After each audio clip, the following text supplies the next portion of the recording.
From CBSSports.com. It is a 7-round mock draft Chris Trapasso did. The Browns at 54, they have the Browns taking Trey Benson, running back from Florida State. We'll also look at the 3rd-round pick at 85. They have him coming back and taking an offensive lineman, Dominic Pooney, from Kansas. So we talked about the running back a little bit earlier in the segment. If it is in fact Trey Benson that's staring them at 54, do you think they take him? I would run the card in a heartbeat.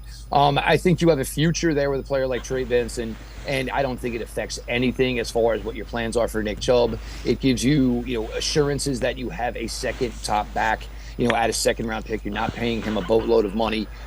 Trey Benson, I would say, is a player with sneaky long speed. I am a Florida State fan. I have watched a ton of Trey Benson over the last 2 years. I figured he was a guy who probably ran about 4 or 5 flat. When he broke 4.4 at the combine, it definitely surprised me. I think he gets a little bit stronger as the game goes on. So when he's getting that 14th, 15th, 16th carry, he's able to, delve out punishment, take those runs that should be 5-6 yards, get him to 7 or 8, the yards that are oh so crucial late in the ballgame to close it out.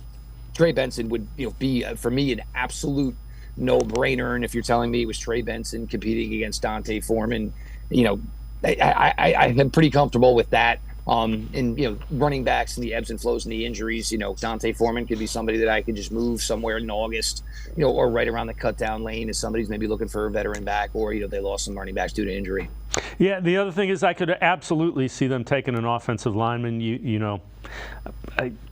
You got Teller and Bitonio. None of them are getting any younger. Same thing with Posick.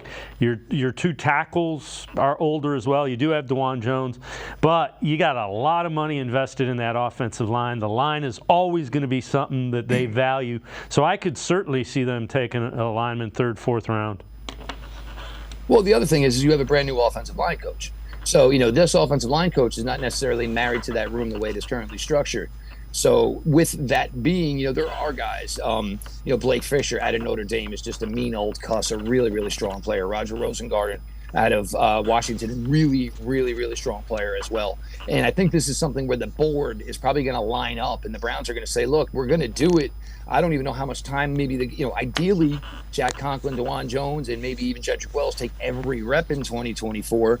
But I do have to start thinking about the future of that room. And I do think you hit the nail on the head is you start to have to think about the finances of that room. The room is very, very expensive as it is. Not one guy, the only guy besides Jedrick Wills who's slated to start right now is not on a second contract, but he's actually on a 5th-year option, which certainly is a very, very healthy amount of money.